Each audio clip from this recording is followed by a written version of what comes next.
से camera switch करके मैं दिखाना चाहता हूँ कि मतलब एकदम अंदर से जो जुनून आता है ना, तब व्यक्ति परिस्थितियाँ नहीं देखता, कुछ नहीं देखता और कैसे तैयारी करता है सर। तो मैं वही प्लीज बस प्लीज। दिखाना चाहता हूँ। सर ये मेरी टेबल थी, यहाँ पे मतलब लैपटॉप था और ये सारी चीज़ें हैं और ये मैंने सामने में सिलेबस एकदम चिपका के रखा है सर। और मतलब ये पूरा एमपी का मैप मध्य प्रदेश के लिए और पूरा जो भी इम्पोर्टेंट जो भी मतलब टाइमलाइन थी या जो भी है सर, वो पूरा मैंने यहाँ पे एकदम चिपका के रखा है और इधर ये मध्य प्रदेश का सिलेबस लगा हुआ था और बाकी यहाँ पे बोर्ड भी था सर, पर अभी वो निकाल दिए हैं जी। तो ये वाह। पूरा सिलेबस अभी तक चिपका हुआ है sir.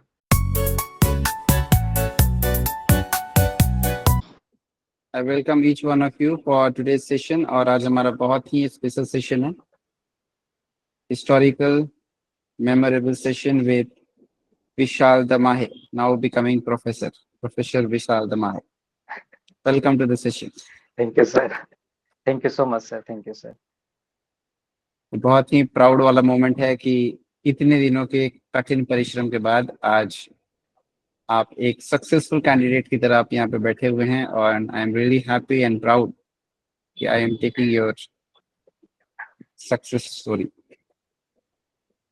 Thank you so much sir, तो ये सब आपके फर्स्ट ऑफ ऑल गाइडेंस की मेनी वजह से ही मेनी संभव हो मेनी पाया है। मेनी मेनी कॉन्ग्रेचुलेशन सबसे पहले तो आपको, आपके थैंक यू पूरे सो मच परिवार को, सर। कि ये सक्सेस केवल आपका नहीं है, ये आपके परिवार का है, और वो हर इंसान का है जिसने कहीं भी थोड़ा भी अगर कंट्रीब्यूशन दिया है आपके सक्सेस में।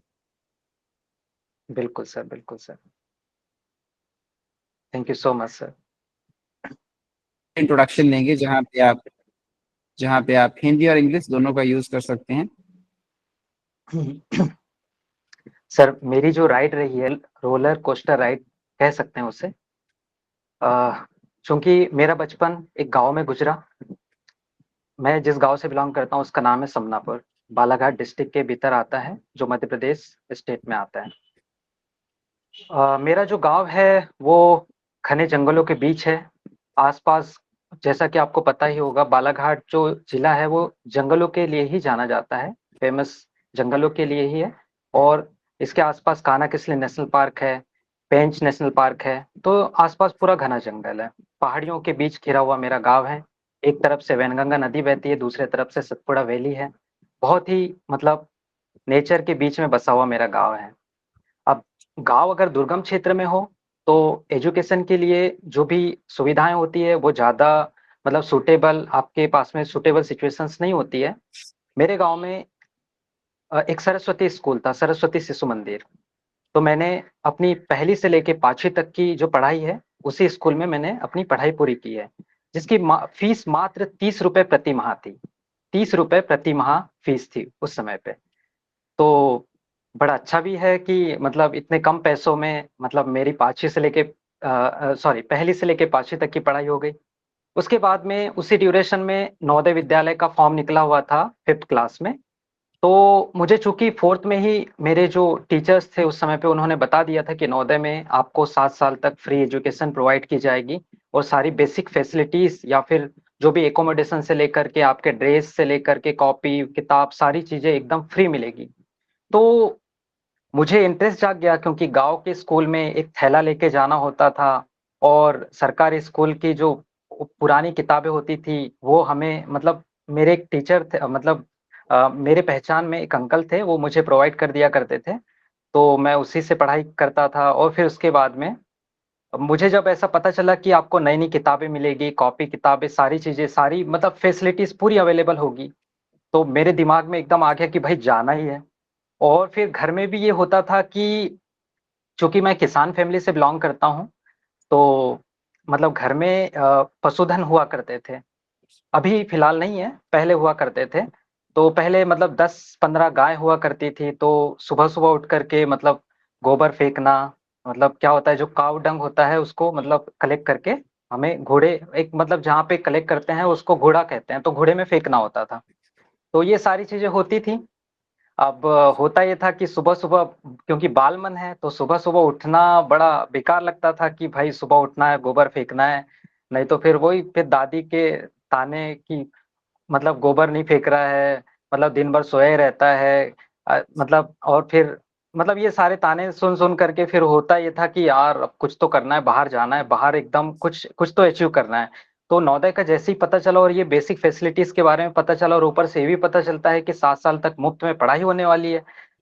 तो फिर तो मतलब एकदम जुनून सा आ गया कि जाना है तो नवोदय ही जाना है, अब कहीं नहीं जाना है। तो एक जुनून सा आ गया था सर, तो नवोदय में जाना हुआ। 6th से लेके 12th तक की जो मेरी एजुकेशन थी, फिर वो नवोदय विद्यालय, जवाहर नवोदय विद्यालय वारासिनी बालाघाट से मैंने पूरी की है। अब जैसे ही नवोदय से पास आउट होते हैं, तो अब क्या करें, क्योंकि किसान फैमिली है, ज़्यादा बड़ा किसान परिवार भी नहीं है मेरा। 2-3 एकड़ का खेत है, ज़्यादा प्रोडक्शन अगर मान चले प्रोडक्शन को बेच दिया जाए तो भी 50 से 60,000 70,000 तक की, क्योंकि पैडी फील्ड है पूरा और धान ही उगती है। उसके अलावा कोई दूसरी फसल नहीं उगती, क्योंकि बालाघाट में बारिश बहुत ज़्यादा होती है और धान के अलावा कोई दूसरी फसल अगर लगाते हैं तो वो खराब हो सकती है। तो धान ही है जो उसके उससे जो भी अर्निंग होती थी, तो वो लगभग 60 से 70,000 के अराउंड, मतलब एनम पर एनम की मैं बात कर रहा हूँ। तो इतने पैसों में तो अब मान के चलिए कि बीटेक की डिग्री करना है या फिर कुछ अच्छा कोर्स करना है, तो ये तो नेक्स्ट टू इम्पॉसिबल ही था मैं मुझे मेरे लिए। और 12th तक मेरा साइंस था, पर इंटरेस्ट मुझे समझ में आ गया था कि मैं साइंस में उतना मतलब अप टू द मार्क नहीं हूँ, तो मैंने सोचा कि चलिए बीए करते हैं। अब बीए में भी मतलब मैंने इंग्लिश की चॉइस करी, इकोनॉमिक्स और ज्योग्राफी, ये 3 सब्जेक्ट मैंने रखे और इनको लेकर के मैं सिविल सर्विसेज की ओर जाना चाह रहा था। सिविल सर्विसेज की प्रिपरेशन करना चाह रहा था। अ, तो मैं कंटिन्यू तैयारी में लगा रहा, पर मतलब उतना कोई सपोर्ट नहीं था, कोई कोचिंग नहीं, कोई फैसिलिटीज़ नहीं थी, कुछ भी नहीं था, कोई कुछ भी चीज़ अवेलेबल नहीं थी, मतलब चूँकि पैसा नहीं था। तो अब होता ये है कि ठीक है कि बीए कर रहे हैं, तो बीए में मान के चलिए कि पर एनम की जो फ़ीस थी वो ₹3000 के 3000 4000 के आस-पास आती थी और एग्ज़ाम फ़ीस मिला करके लगभग 5000 के आस-पास। तो पर मंथ पर एनम मुझे 5000 का खर्चा था पर ईयर, बीए के first year, second year, third year. अब इतने पैसे के लिए भी मैं नहीं चाह रहा था कि घर पर डिपेंड रहूँ या फिर घर वालों को परेशान करूँ, क्योंकि घर में ही इनकम पहले से ही कम थी। फिर मैंने होम ट्यूशन पढ़ाना शुरू किया। मैंने 3 घर ऐसे ढूँढ लिए, या फिर हो सकता है कि भगवान भी मेरे साथ थे उस समय पे। तो जैसे ही मैंने अपने दोस्त को अपनी डिमांड बताई कि भाई मुझे होम ट्यूशन पढ़ाना है, तो कोई होगा तो बताना। तो विदिन 3 डेज़ उसके पास में एक लेडी आती है और वो बोलती है कि अरे मेरे बच्चे को पढ़ाने के लिए कोई टीचर की आवश्यकता है, तेरी नज़र में होगा तो बताना। तो उसने मुझे बताया कि भई एक लेडी ऐसे-ऐसे बोल रही थी, जाके मिल आते हैं। तो ये 20 दिसंबर 2014 की बात है। तो मैं एक घर में जाता हूँ और उनसे मुलाकात करता हूँ, फिर मेरी डील डन होती है कि मैं आऊँगा और ₹1000 महीने से मतलब आ करके आपके बच्चे को पढ़ाऊँगा। तो ये एक घर मिल गया। तो इससे हुआ ये कि मेरी जो मतलब बेसिक जो खर्चे थे वो मेरे फुलफ़िल होना शुरू हो गए। फिर ऐसे करके 1 से 2 घर हुआ, 2 से 3 घर। ऐसे मैं 3 घर में जाता था और 1-1 घंटे जा कर के पढ़ाता था। और इस प्रकार से मैंने अपनी बीए की जो एजुकेशन है वो पूरी करी। उसी दौरान मैंने कुछ बचत भी करी थी और वो बचत मुझे महात्मा गांधी अंतर्राष्ट्रीय हिंदी विश्वविद्यालय वर्धा में काम आई। चूँकि सेंट्रल यूनिवर्सिटी है, तो सेंट्रल यूनिवर्सिटी में होता ये है कि आपको बहुत ज़्यादा पैसे नहीं लगते हैं। एकोमोडेशन में भी जैसे 6 मंथ का ₹900 हॉस्टल का किराया था। उसके अलावा एडमिशन फीस बहुत ही मिनिमम फीस थी। उसके अलावा जो भी ट्यूशन फीस या जो भी अगर ओवरऑल मिलाया जाए तो आपको मान के चलिए कि खाने से लेके सारी चीज़ों में 10,000 अगर आप बहुत ही मिनिमम खर्च करते हैं तो 10,000 में आपका काम 6 महीने तक आसानी से चल सकता है। उसमें भी आप बचत। तो मैं ये कोशिश करता था कि मैं 10,000 में 6 महीना चला लूँ। अब फर्स्ट ईयर तो जैसे-तैसे एमजीएचयू वर्धा में कंप्लीट हो गया। मतलब पोस्ट ग्रेजुएशन के ड्यूरेशन में। तो फर्स्ट ईयर कंप्लीट हो गया, फिर फर्स्ट ईयर के बाद में सेकंड ईयर की बारी थी, तो सेकंड ईयर के लिए मुझे अब घर से उधार लेना ही पड़ा। तो मैंने घर से फिर 10-10 करके 2 महीने तक 10-10 हज़ार करके उधार लिया या फिर घर से मैंने पैसे माँगे। इस प्रकार से मैंने अपनी एमए की एजुकेशन कंप्लीट करी। चूँकि सेंट्रल यूनिवर्सिटी था, तो सेंट्रल यूनिवर्सिटी में फिर मुझे पता चलता है कि भई मतलब एक तो होता ये है कि जब फर्स्ट ईयर में जाता हूँ तो भी मेरे दिमाग में ये रहता है कि मुझे सिविल सर्विसेज की प्रिपरेशन करनी है। चूँकि कोचिंग के पैसे अफ़ोर्ड नहीं कर पा रहा था या जो भी अदर फैसिलिटीज़ है वो मैं अफ़ोर्ड नहीं कर पा रहा था, इसलिए मैंने सोचा कि सेंट्रल यूनिवर्सिटी में जाके वहाँ की जो सेंट्रल लाइब्रेरी है, उसका मैं बेनिफिट लूँगा और फिर सिविल सर्विसेज की प्रिपरेशन करूँगा। तो फिर मुझे एक दिन मार्गदर्शन मिलता है हमारे मतलब एक सर अ, उस समय पे थे, तो उनका नाम है डॉक्टर सुरेश मौर्य सर। तो उन्होंने मुझे मार्गदर्शन दिया कि देखो भई सिविल सर्विसेज़ में 3 स्टेज होती है। फर्स्ट प्रीलिम क्लियर करना होता है, फिर मेंस, फिर इंटरव्यू करना होता है। तो ये 3 स्टेज में थोड़ा लंबा ड्यूरेशन चाहिए और ये एक प्रकार से मैराथन टाइप की दौड़ है। तो तुम एक काम करो कि अगर तुम्हारे साथ में ये सिचुएशन है तो तुम पहले नेट पे फ़ोकस करो, यदि तुम्हारा नेट क्वालीफाई हो जाता है तो उससे तुम्हारी जो बेसिक मतलब एक एक सिक्योरिटी आ जाएगी जॉब को लेकर के कि आप कोई भी प्राइवेट कॉलेज हो या गवर्नमेंट कॉलेज हो एज अ गेस्ट फैकल्टी या गेस्ट लेक्चरर कहीं पे भी ज्वाइन कर सकते हो, पढ़ा सकते हो। तो आप एक प्रकार से सिक्योर हो जाओगे। उस समय की बात है, ये लगभग 2019 18 की बात है, 2018 की बात है।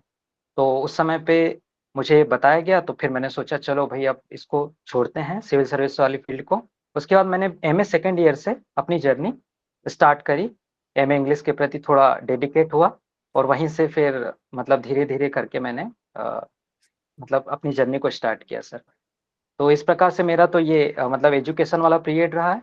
उसके बाद में फिर जैसे ही एमए कंप्लीट करके घर में आते हैं तो अब होता ये है कि गाँव वालों के ताने अलग कि पढ़ लिख करके किया क्या है, कुछ नहीं कर सका है। तो बहुत सारे ताने इवन कई लोग मुझे ये भी सजेस्ट करते थे कि अ तुम घर में बैठने से अच्छा बालाघाट में कोई कपड़े दुकान में लग जाओ, 3-4 हज़ार रुपए ऐसे ही मिल जाएँगे। तो थोड़ा दुःख भी होता था कि भाई हमने पढ़े इसी दिन के लिए थे क्या कि लोग हमें आके कोई भी कुछ भी सलाह दे दे। पर ऐसा बोला नहीं मैंने किसी को, मैंने चुपचाप सुन लिया और फिर सहते भी रहा। अ, फिर उसके बाद में मतलब मैंने एक प्राइवेट स्कूल जॉइन किया था, पर मुझे ये लगा कि वो मुझे एकदम निचोड़ना चाह रहे थे।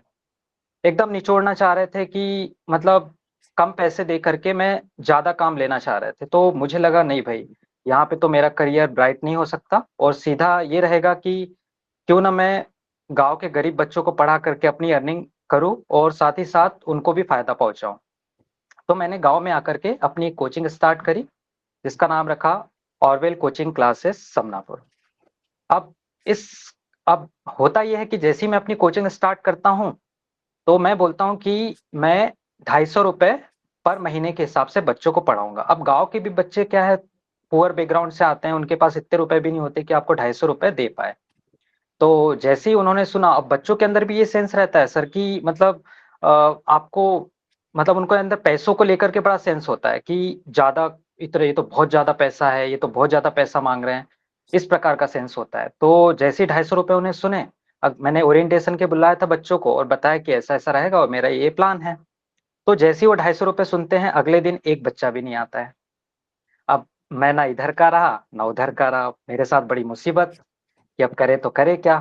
प्राइवेट स्कूल को एक दिन जाकर के छोड़ दिए कि नहीं भाई यहाँ तो पूरा एकदम निचोड़ डालेंगे इसलिए बेहतर है कि अपना खुद का कुछ किया जाए। तो बड़ी असमंजस की स्थिति, फिर अब मैंने दिमाग लगाया कि चलो भई थोड़ा क और मतलब कम कर देते, तो मैंने उसको 250 को ₹150 कर दिए, ₹150 अब ₹150 पर मंथ के हिसाब से मैंने बच्चों को पढ़ाना शुरू किया। शुरू में 5 से 7 बच्चे जुड़े।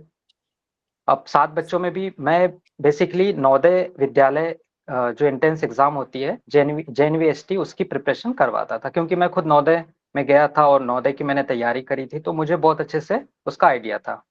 तो मैंने सोचा कि चलो भई इसी को एक प्रकार से विकल्प के रूप में देखते हैं और साथ ही साथ एम इंग्लिश किया था तो एम इंग्लिश मतलब इंग्लिश की कोचिंग भी मतलब थोड़ा बहुत बेसिक ग्रामर या थोड़ी-मोड़ी रीडिंग स्किल्स बच्चों को आ जाए, मैं ये कोशिश करता था। पर बच्चे मुझसे जॉइन नहीं हो रहे थे पर मैंने सोचा ठीक है ये फर्स्ट ईयर है, पहला साल है तो मतलब लोग विश्वास नहीं करेंगे या भरोसा नहीं करेंगे तो ठीक है अपनी मेहनत कंटिन्यू करते रहते हैं। जब सफलता मिलेगी तो खुद ही लोग पहचानने लगेंगे। तो फर्स्ट ईयर तो होता ये है कि अ, 7 से 8 बच्चे 6 महीने 7 महीने बीत जाने के बाद भी 7, 8, 9, 10 बस इतनी संख्या थी। अब बच्चों में ये रुझान होता है कि जैसे-जैसे एग्ज़ाम पास में आती है तो उनको लगता है डर और डर के कारण वो फिर जाते हैं कोचिंग वाले के पास। तो मेरे पास भी यही हुआ। अब होता ये है कि आखिरी-आखिरी में फिर 10 बच्चे बढ़ते हैं। ऐसे करके मैं मैक्सिमम अचीव कर पाता हूँ 20 स्टूडेंट। अब 20 स्टूडेंट में भी 150 के हिसाब से आप जोड़ लीजिए कि मात्र 3000 हाईएस्ट तक पहुँचता हूँ मैं, वो फर्स्ट ईयर में। तो बड़ा दिक्कत का दौर था, बहुत ही दिक्कत। उसके अलावा गाँव वाले भी सपोर्ट नहीं, कोई भरोसा नहीं कर रहा है, घर वाले भी भरोसा नहीं कर रहे हैं, बहुत सारी चीज़ें। पर मैं अपनी कंसिस्टेंसी से बच्चों की तैयारी कराने में लगा रहा और मैंने बिल्कुल एकदम फुल डेडिकेशन के साथ में उन पर काम किया। अब होता ये है कि जैसे ही नवोदय विद्यालय जेएनवी-एसटी का रिज़ल्ट आता है, तो 2 बच्चों का चयन होता है। अब गाँव भर में ये खबर आग की तरह फैल जाती है, क्योंकि ये ऐसा था कि मेरे नवोदय के जाने के बाद मेरे गाँव से कोई भी बच्चा नवोदय में नहीं गया था। ये पहली बार था कि मेरे नवोदय में जाने के बाद 2 बच्चे एक साथ सेलेक्ट हुए थे। तो ये गाँव वालों के लिए भी बड़ी बात थी और मैं मेरी तो मेहनत थी ही उसमें, बट ऊपर वाले का भी साथ था सर। तो बस फिर अब मैंने सोच लिया था कि अब नहीं रहूँगा, अब कुछ नहीं करना है गाँव में। गाँव वालों ने मेरा सपोर्ट नहीं किया, मेरे टैलेंट को किसी ने नहीं पहचाना या कोई मेरा समर्थन नहीं दिया। मैंने कितना मतलब सैक्रिफाइस किया बहुत ज़्यादा, मैं ऐसा सोच रहा था। पर होता क्या है कि सर मतलब ऊपर वाले को कुछ और मंज़ूर था। तो अब होता ये है कि उसी टाइम पे कोविड लग जाता है सर। अब कोविड लग जाता है, अब कोई रास्ता ही नहीं, मतलब ना बाहर जा सकते, कोई भी स्कूल में भी नहीं जा सकते, सब ऑनलाइन क्लासेस चल रही है सब तरफ में और कोई मतलब और नए नए टीचर्स को हायर नहीं कर रहा है। बहुत ही मुश्किल दौर था वो सर। तो अब होता ये है कि अब मेरे पास कोई विकल्प नहीं, फिर से मैंने स्टार्ट किया। फिर से वही नवोदय विद्यालय की कोचिंग और थोड़ा बहुत बच्चों को गाइडेंस, पर इस बार बच्चों की संख्या ज़्यादा थी सर। तो ठीक है कि मैंने पढ़ाना शुरू कर दिया, कंटिन्यूअसली पढ़ाया और उसके बाद फिर बच्चे और निकले और उसी बीच में होता ये है कि अब गॉड ने भी मुझे गिफ्ट के रूप में, मैं नेट की तैयारी भी थोड़ी-थोड़ी कर रहा था उस समय पे सेल्फ स्टडी से, तो फिर मेरा नेट भी क्वालीफाई हो गया 20 में। 19 में बच्चों का सिलेक्शन, उसके बाद नेट, मतलब जैसे ही 20 में रिज़ल्ट आता है तो बच्चों का भी सिलेक्शन हो जाता है और फिर नेट की तैयारी करते-करते मेरा भी नेट हो जाता है दिसंबर 2020 में। अब मैंने सोचा अरे वाह! ये तो बहुत बड़ा अचीवमेंट, पर गाँव वालों को बताऊँ कि भाई मेरा नेट हो गया। अच्छा नेट? अच्छा वो कंप्यूटर में टाइपिंग करने वाला नेट? अच्छा, तो कंप्यूटर में वो टाइपिंग करोगे? अच्छा कंप्यूटर चलाओगे? ये वाला नेट। मतलब लोग नेट भी नहीं समझ पा रहे थे। फिर उनको अब एक्सप्लेन भी मैं करने से रहा कि भाई मतलब कंप्यूटर में टाइपिंग करने वाला नहीं, ये पढ़ाने वाला नेट होता है। अच्छा, तो ठीक है। फिर अब उसके बाद मतलब कुछ भी कोई भी मौके भी नहीं आ रहे थे सर, ना गेस्ट फैकल्टी के मौके आ रहे थे, ना किसी प्रकार के। तो फर्स्ट ईयर, सेकंड ईयर 3 साल तक मेरा यही सैक्रिफाइस चलते रहा कोचिंग की बदौलत और इसी बीच में 5 बच्चों का चयन नवोदय विद्यालय में हुआ। अ, एकलव्य स्कूल एक मतलब EMRS, Eklavya model residential school, एक स्कूल होता है जो ट्राइबल डिपार्टमेंट चलाता है भारत सरकार के सहयोग से मध्य प्रदेश में। तो उसमें लगभग 20 से 25 बच्चों का चयन हुआ है। और उसके साथ-साथ सर श्रमोदय स्कूल होते हैं जिसमें जो श्रमिक वर्ग होते हैं उनके बच्चे पढ़ते हैं, तो उसमें भी 5 बच्चों का चयन हुआ है और एक ज्ञानोदय स्कूल होता है जिसमें एससी शेड्यूल कास्ट के बच्चे जाते हैं, तो उसमें 5 बच्चों का चयन हुआ है। तो इस प्रकार से मेरी भी रोज़ी-रोटी चलती रही ₹150 की इससे और बच्चों का भी भला होते रहा सर। तो ये तो भगवान का आशीर्वाद ही था और फिर नेट भी हो गया। अब मैं इस ड्यूरेशन में इस तलाश में था कि चलो कहीं गेस्ट का हो जाए या कुछ हो जाए तो मतलब थोड़ा अर्निंग ज़्यादा हो। पर ऐसा कुछ आ भी नहीं रहा था, पर बड़ी मुश्किल से एक मौका आता है अक्टूबर में, अक्टूबर 2021 में पॉलिटेक्निक में वैकेंसी आती, क्योंकि वहाँ पे जो ऑलरेडी कार्यरत टीचर थे, उनका चयन वर्ग 1 में हो गया था टीचर के लिए, तो उन्होंने छोड़ दिया था, इस कारण वो वैकेंसी आई थी। अब उसमें फिर मेरा सिलेक्शन होता है सर। फिर वहाँ पे मैं 6 महीने काम करता हूँ, फिर एज़ अ गेस्ट के ब मतलब गेस्ट की वजह से थोड़ा बहुत मतलब जो भी सर्कमस्टांसेस होते हैं या आर्थिक समस्याएँ हल होती है मेरी और धीरे-धीरे करके फिर मैं मतलब इसी गेस्ट के रूप में वर्तमान में शासकीय महाविद्यालय हट्टा में कार्यरत हूँ सर। तो ये मेरा पूरा एकदम इंट्रोडक्शन मतलब पूरा बेसिक से लेके है सर। बहुत ही सेंसेशनल जर्नी रही है आपकी। और आपकी कहानी को सुनकर के मुझे कुछ लाइनें याद आ रही हैं कि आंधियां जिस चिराग को बुझा न सके, वही तो अंधेरों में उजाला करता है। Thank you sir. तो आप जो हैं वो टूटी हुई राहों से नहीं डरे और फिर आपने ताज तक का सफर पूरा किया। I am really proud of you to see your wonderful journey. और इसके आगे हम बात करेंगे कि आपने जो रिटर्न की जर्नी स्टार्ट की जी वो जी। कितनी आसान थी या कितनी मुश्किल थी और कैसे अकम्प्लिश किया उसको? Yes sir. तो होता ये है सर कि मतलब 30 दिसंबर 2022 को ये फॉर्म आता है, एप्लीकेशन आउट होता है और उसमें पता चलता है कि इतनी-इतनी पोस्ट है। तो उस दिन मतलब हम लोग क्या हो रहा था कि न्यू ईयर की पार्टी क्या है, उस समय पे गेस्ट व्यवस्था में था सर और थोड़ी बहुत ठीक-ठाक पेमेंट भी मिल रही थी। तो मतलब एक प्रकार से ठीक है कि अब जो होगी देखी जाएगी। ये मतलब एक प्रकार से ऐसा सिक्योरिटी वाला भाव आ गया था और मतलब उतना ज़्यादा मेहनत ना करना या जो भी है चीज़ों को लेकर के एकदम सहज हो जाना, वैसा वाला भाव था सर मन में। तो 30 दिसंबर की बात है तो हम सोच रहे थे कि चलिए भाई पार्टी करते हैं या फिर पार्टी का मतलब ये कि जैसे साथ में खाना-वाना बना करके साथ में खाना-वाना खाते हैं, जो भी गेस्ट टीचर आपस के थे। तो वैसा ही चल रहा था उसी समय पे धड़ाधड़ नोटिफ़िकेशन डलने लगे सर, कि भाई पहले असिस्टेंट प्रोफ़ेसर बॉटनी का आ रहा है, केमिस्ट्री का आ रहा है, ऐसे कॉमर्स का आ रहा है, ऐसे कंटिन्यू नोटिफ़िकेशन डलने लगे। तो अब देखे भाई इंग्लिश का, तो जो भी पार्टी-वार्टी थी सब हराम, एकदम हराम हो गई, बिल्कुल सब छोड़-छाड़ के भाई पोस्ट देखने लगे कितनी पोस्ट आई है। अब उस दिन डिसाइड तो किए एकदम कि भाई करना है कुछ, पर होता ये है कि एमपीपीएससी ने ना कोई शेड्यूल निकाला था कि कब एग्ज़ाम हो रही है, क्या सिलेबस है, क्या पैटर्न रहेगा, कुछ भी वहाँ पे डिस्क्लोज़ कुछ नहीं किया था। फिर भी हम एक्सपेक्ट कर रहे थे कि अप्रैल तक हो जाएगा, ऐसा कुछ लग रहा था, पर वो भी नहीं हुआ। तो धीरे-धीरे फिर होता ये है कि जो उमंग-उत्साह शुरू में जागा हुआ था, वो एकदम धराशायी हो गया। एकदम धराशायी हो गया मतलब तैयारी कुछ भी नहीं हो रही थी, बस खाली ऐसे मतलब ठीक है, पढ़ रहे हैं, उबासी ले-ले के पढ़ रहे हैं, इस प्रकार का पढ़ाई थी। तो जब सेंस ऑफ सिक्योरिटी होती है तो मतलब व्यक्ति आलसी भी हो जाता है और फिर मतलब ऐसा लगता है कि ठीक है, जो होगी देखी जाएगी, इस प्रकार से। मतलब जब तक एकदम सिर तक पानी नहीं भर जाता सर, तब तक के व्यक्ति एकदम जागता नहीं है, उस प्रकार की सिचुएशन थी। अब होता ये है कि सर नोटिफ़िकेशन आ गया, नोटिफ़िकेशन के आने के बाद में 6 महीने बीत गए, ढंग से कोई तैयारी नहीं, कुछ नहीं। अब इसी बीच में होता ये है कि सर गेस्ट व्यवस्था के साथ सबसे बड़ी दिक्कत ये है कि यदि आपकी जगह पे कोई परमानेंट फैकल्टी जॉइन कर लिया, तो समझ लो कि आपकी हालत खराब, आपको तुरंत निकाल दिया जाता है।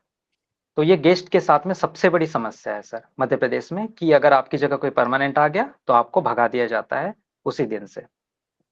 तो मेरे साथ भी ऐसे ही हुआ सर। अब मेरे साथ भी अब तो मैं तो एकदम ऐसा था कि ठीक है, यहाँ तो कोई आएगा नहीं मतलब दूर-दराज का इलाका था और मतलब दूर-दराज का कॉलेज था सर। अब होता ये है कि अ, सेट का एग्ज़ाम रहता है 30 अगस्त को। 30 अगस्त नहीं 29 अगस्त को सेट का एग्ज़ाम होता है 2023 की बात है सर और मतलब 30 अगस्त को अलग से नोटिफ़िकेशन आता है कि मतलब 30 अगस्त को सोमवार रहता है।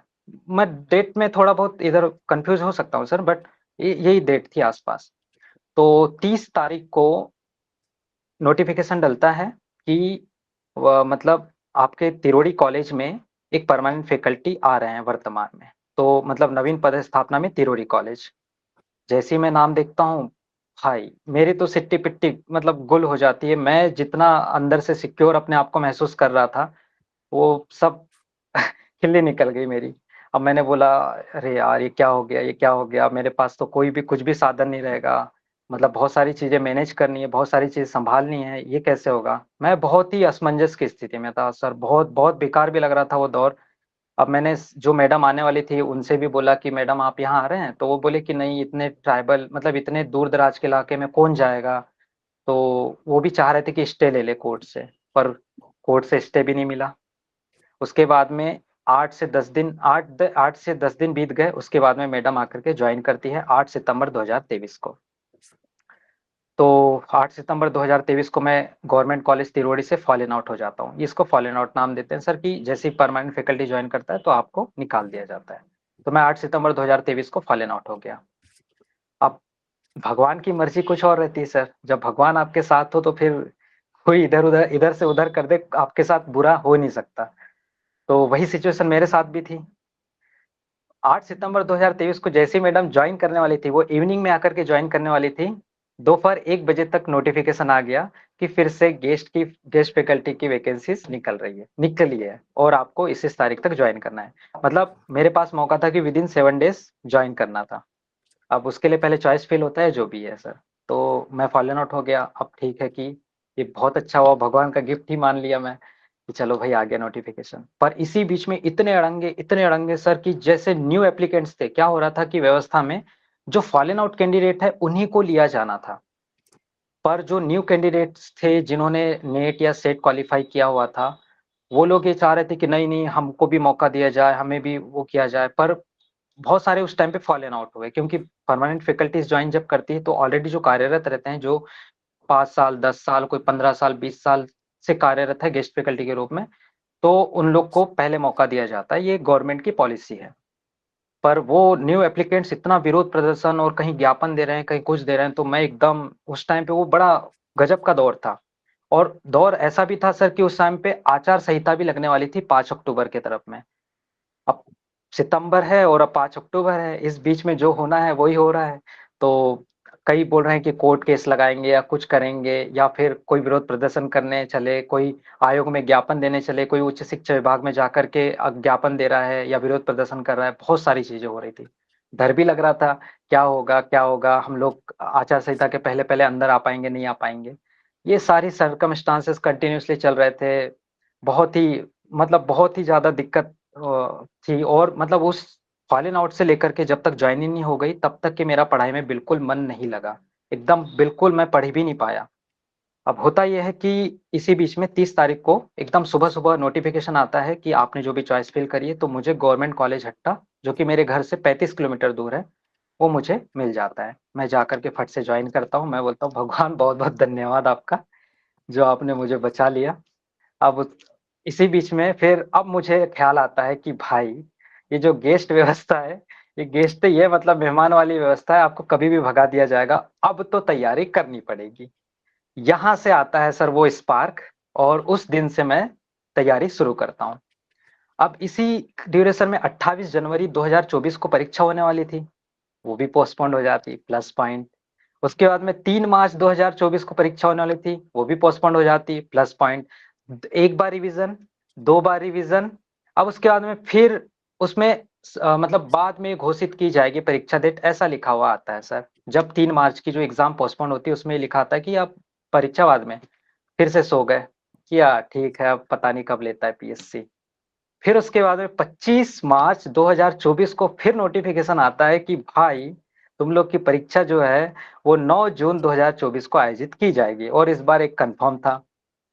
उस दिन से जो जागते हैं कि भाई अब सोना नहीं है, ये मौका है, कर लो, अगर पाना है तो कर लो, नहीं तो फिर कुछ नहीं है, आगे कुछ नहीं है।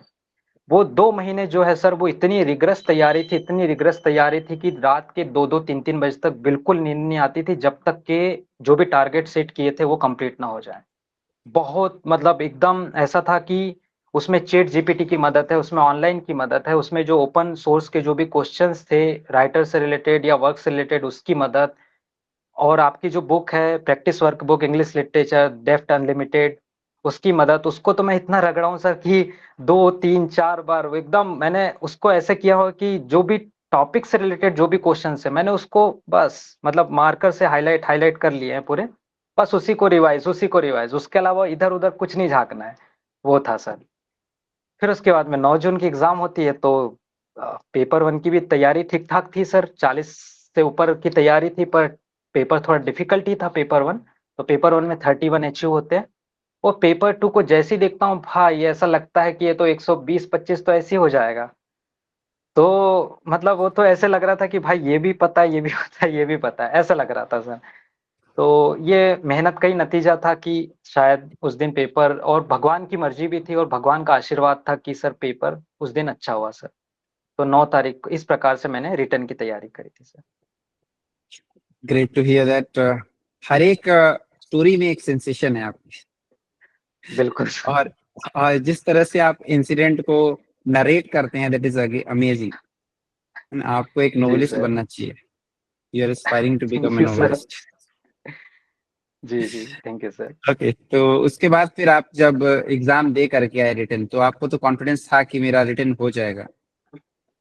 अब वहां से लेकर यस के सर। इंटरव्यू की जो जर्नी थी, जी वो जी। कैसे थी? Yes sir.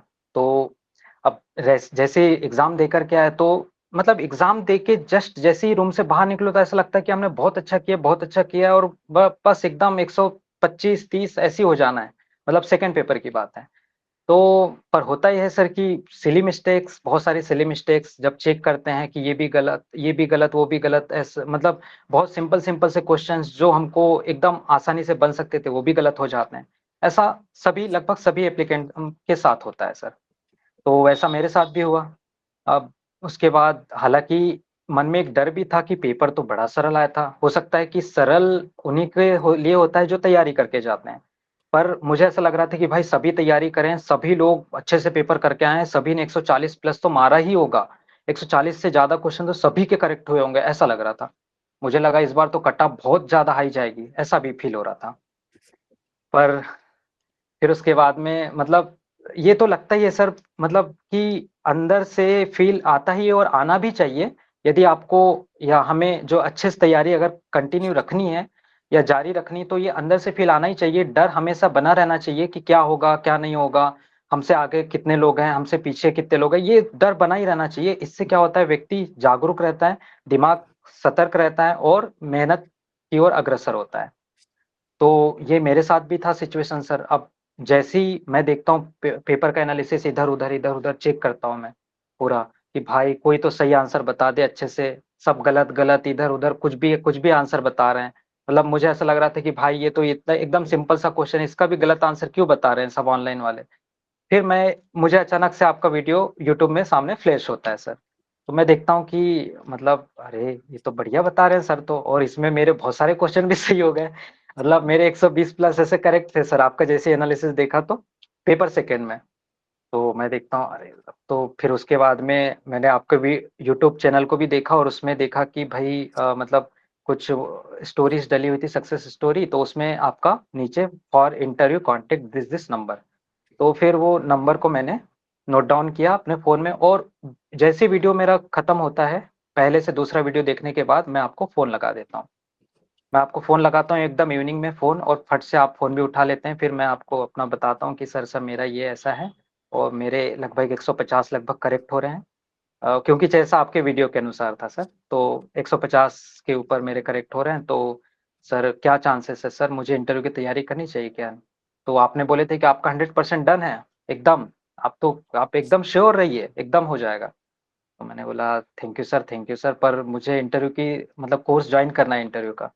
तो हाँ, बोले ठीक है, तो फिर मैं फर्स्ट कैंडिडेट था सर, जो आपने तुरंत शायद एमपीपीएससी का आपने बोले कि मैं आपको लिंक सेंड करता हूँ और आप ये कोर्स जॉइन कर लीजिए, इतना-इतना पेमेंट है, आप कर दीजिए, उसके बाद में आप जॉइन कर लीजिए। फिर आपने तुरंत मुझे वो लिंक भेजी, मैंने पेमेंट किया, मैंने आपको फिर वापस वो किया, रिसिप्ट सेंड किया, और आपने शायद तुरंत वो ग्रुप बना था और मैं पहला कैंडिडेट था जिसने जॉइन किया था। मैंने बोला भाई मैं ही हूँ क्या यार अभी तक के ऐसा लग रहा था मुझे। अभी तक मतलब कोई जॉइन नहीं किया है। तो फिर धीरे से फिर गुलिस्ता मैडम है वो जॉइन करते हैं, वो सेकंड कैंडिडेट रहते हैं। फिर उसके बाद में थर्ड डॉक्टर रचना बैरागी मैडम रहती। तो फिर मैं क्या करता हूँ कि फिर उसके बाद इन लोग से भी कांटेक्ट करता हूँ कि अच्छा मैडम आपने भी दिया था एमपीपीएससी का, आपका क्या स्कोर है, या इस प्रकार थोड़ा ईगरनेस रहती है सर कि किसने कैसा क्या किया होगा। पर फिर धीरे से फिर पता चलता है ठीक है। फिर आप बोलते हैं कि जुलाई 15 जुलाई के आसपास आप मतलब जुलाई से स्टार्ट करने वाले रहते हैं, तो पहला जो इंटरव्यू होता है वो गुलिस्ता मैडम का होता है। फिर गुलिस्ता मैडम का इंटरव्यू देखते हैं तो भाई हक्का-बक्का एकदम कि इतना इतना हाई लेवल ऐसे कैसे करेंगे? हमको तो ढंग से मतलब ऐसा कम्युनिकेशन का भी थोड़ा प्रॉब्लम ही था, कैसे होगा? और फिर हम ये मैं तो ये चाह रहा था सर कि रिटर्न में 160 प्लस स्कोर हो जाए तो इंटरव्यू की टेंशन ही खत्म। पर वो भी नहीं हो पाया। मतलब ऐसी असमंजस की स्थिति में कि भाई अब इधर के ना रहे, उधर के नहीं रहे, तो अब तैयारी तो करनी पड़ेगी। तो फिर उस दिन के बाद से फिर तैयारी शुरू की धीरे-धीरे। जैसे ही मेरा पहला इंटरव्यू होता है, तो आँखें बंद, इधर देख रहे हैं, उधर देख रहे हैं, कोई आंसर याद नहीं आ रहे हैं, बोल नहीं पा रहे हैं और किसी चीज़ को ढंग से एक्सप्लेन नहीं कर पा रहे हैं। बड़ी हालत खराब, बड़ी पसीना-पसीना, हाथ कँप-कँपा रहे हैं, बहुत सारी चीज़ें। उसके बाद में ऊपर से आपकी लताड़, उसमें और मतलब अंदर से हिल गए बिल्कुल कि भाई अब क्या होगा हमारा? ऐसे में तो बड़ी दिक्कत हो जाएगी। पर धीरे-धीरे फिर वही है कि सर सामना करना ही सबसे बेहतर विकल्प होता है पीछे हटने की अपेक्षा। तो धीरे-धीरे फिर बाकी लोगों के इंटरव्यू देखते रहे, उनसे सीखते रहे। वो किस प्रकार से अपना इंट्रोडक्शन दे रहे हैं। या फिर किस प्रकार से आंसर बता रहे हैं, आई कांटेक्ट किस प्रकार से करना है, आपको एकदम फियरलेस कैसे रहना है, सामने वाले को कैसे फेस करना है, आपके बात करने का अंदाज या फिर आपके पॉजेस कैसे होने चाहिए। बहुत सारी चीज़ें सीखने को मिलती है सर जब हम दूसरों का इंटरव्यू देखते हैं। फिर सेकंड इंटरव्यू होता है, फिर से वही स्थिति, लगभग 3 से 4 महीने बाद मैं सेकंड इंटरव्यू देता हूँ इस क्योंकि बहुत ज़्यादा अंदर से एकदम डर था कि भाई बहुत मुश्किल है, बहुत मुश्किल है। बहुत सारी कोशिश भी करता हूँ पर सेकंड इंटरव्यू में भी उतना अच्छा नहीं कर पाता। फिर सेकंड बार भी लताड़। मैंने बोला यार ऐसे में तो बड़ी दिक्कत हो जाएगी, मतलब इंटरव्यू तो क्रैक करना ही करना है। फिर मतलब हम लोग बलराम सर, मैं और शुभम सर, ये 3 लोग एक ग्रुप बनाते हैं और फिर तीनों लोग आपस में फिर एक-एक टॉपिक डिसाइड करते हैं कि आज ये करेंगे और उस पे डिस्कशन करते हैं। होता है ये है कि सर मतलब ऊपर वाले ने जो डिसाइड कर दिया तो उसके लिए कंटिन्यूअसली हमको उसी राह पे आगे बढ़ाए रखता है। तो मेरे साथ तो बड़ा प्लस पॉइंट ये था कि ऊपर वाला हमेशा साथ था। तो अब इंटरव्यू वाले दिन भी मतलब ठीक है कि फिर थर्ड इंटरव्यू थोड़ा ठीक जाता है, उस टाइम पे थोड़ा कॉन्फिडेंस बूस्ट होता है और फिर लगता है कि नहीं भई अब हो जाएगा। फिर उसके बाद फिर फोर्थ इंटरव्यू होता है तो फिर तो मैं एकदम आसमान में। अब सोच लिया कि भाई अब पाँचवा इंटरव्यू दूँगा और थोड़ी बहुत भी कुछ गड़बड़-सड़बड़ हो गई, तो मैं उसको नहीं झेल पाऊँगा, इसलिए बेहतर है कि मैं फिफ्थ इंटरव्यू नहीं देता, अब हो गया, बस हो गया, अब यहाँ तक जो होना है होगा, देखी जाएगी। तो मैं फोर्थ इंटरव्यू के बाद में नहीं देता हूँ मॉक। पर होता ये है कि मेरा कॉन्फिडेंस उस टाइम तक थोड़ा बिल्ड हो चुका रहता है। मैं मेरे अंदर ये कैपेबिलिटी आ जाती है कि मैं फेस कर लूँगा और फियरलेस तरीके से इंटरव्यू बोर्ड के सामने जा कर के बिना किसी डर के आंसर कर पाऊँगा और प्रॉपर मुझे मतलब बातचीत का तरीका, लहज़ा रिस्पेक्टेड वे में अपनी बातों को रखना, ये सारी चीज़ें मैं कर पाऊँगा। इतना तो सीख गया था मैं। तो बस सर और फिर उसके बाद एक और तरीका आपने बता दिए थे कि अपने डायरेक्शन में मोड़ना है।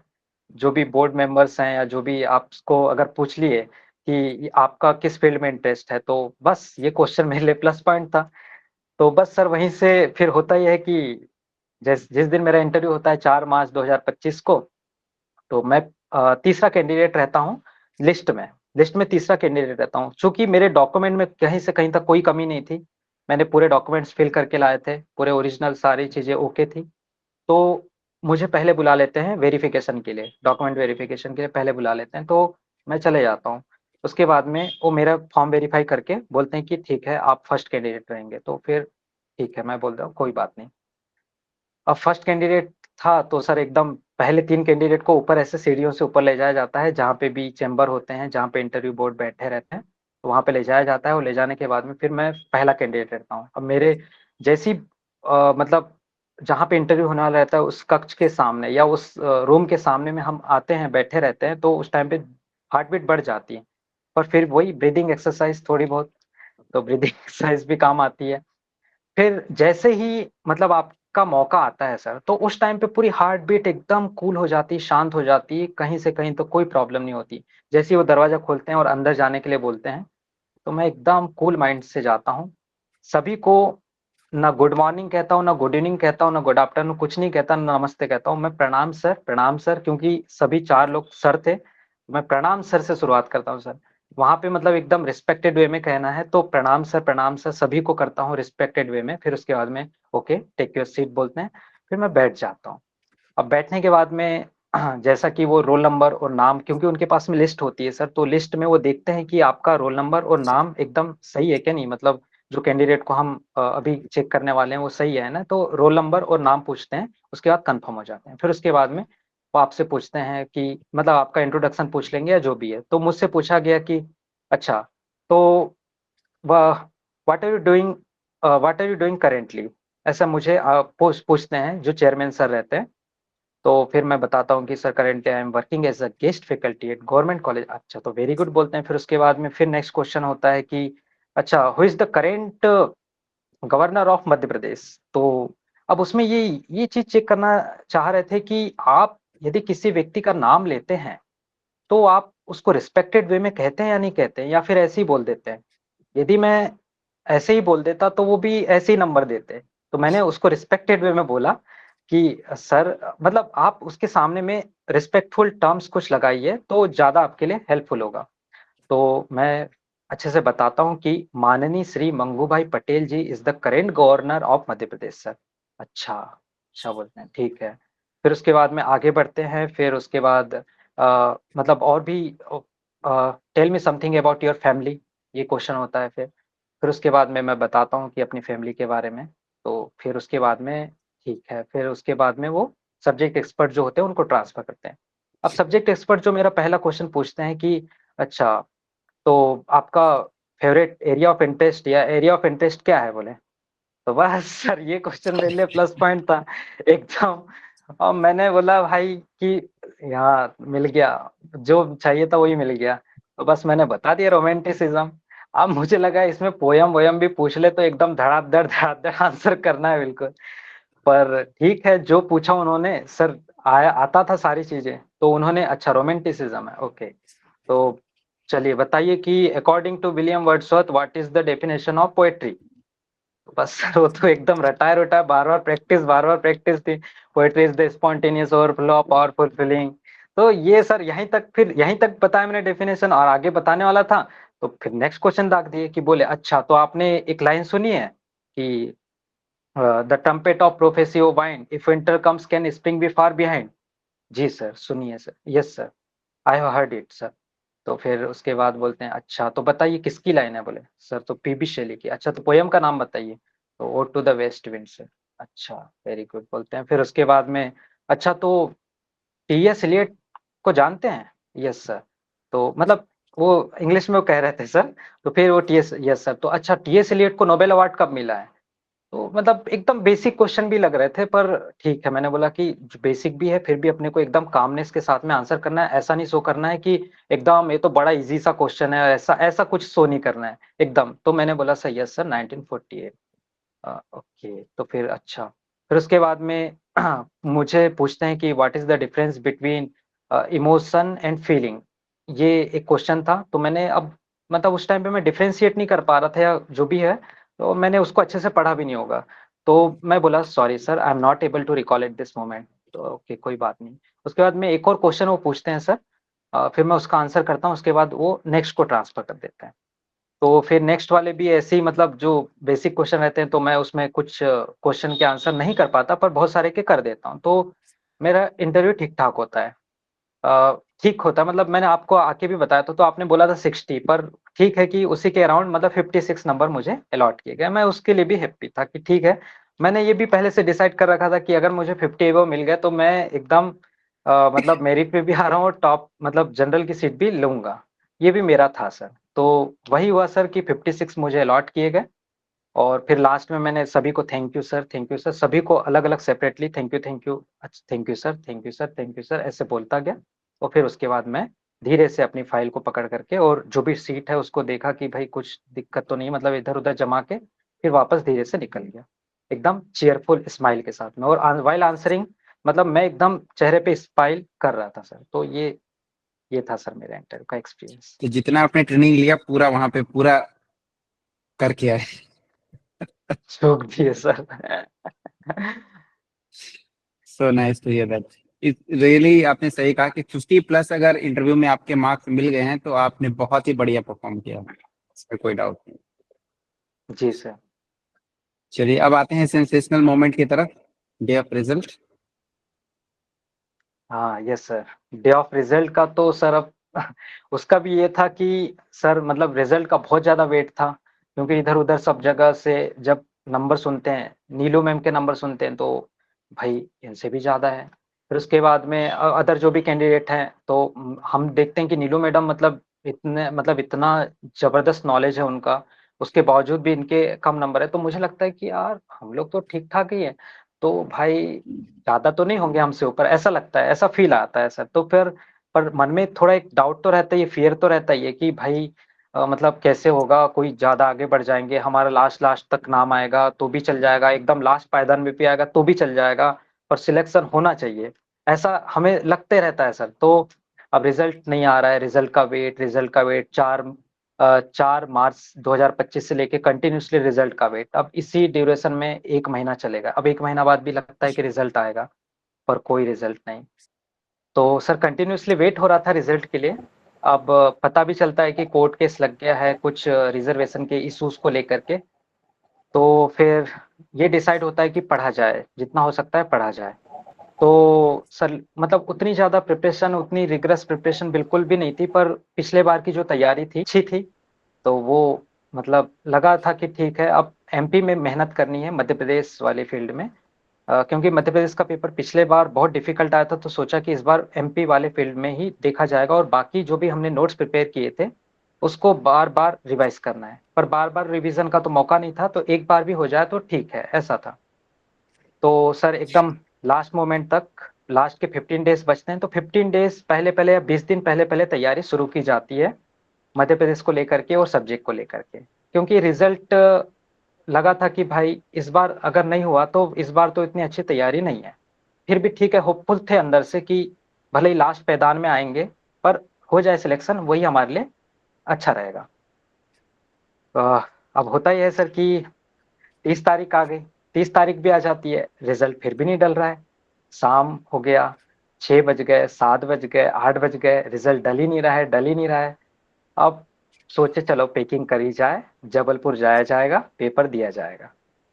अब उसके बाद पूरी पैकिंग वेकिंग हो गई सर। पैकिंग होने के बाद में सारी चीजें एकदम रख ली और सुबह की ट्रेन से निकलना था जबलपुर, अगले दिन 31 मई को। अब निकलना था।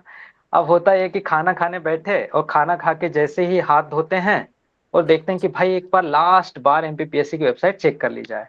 तो शायद मुझे ऐसा लगता है मैं पहला कैंडिडेट रहूंगा सर, क्योंकि मात्र सिलेक्टेड लिस्ट डली थी।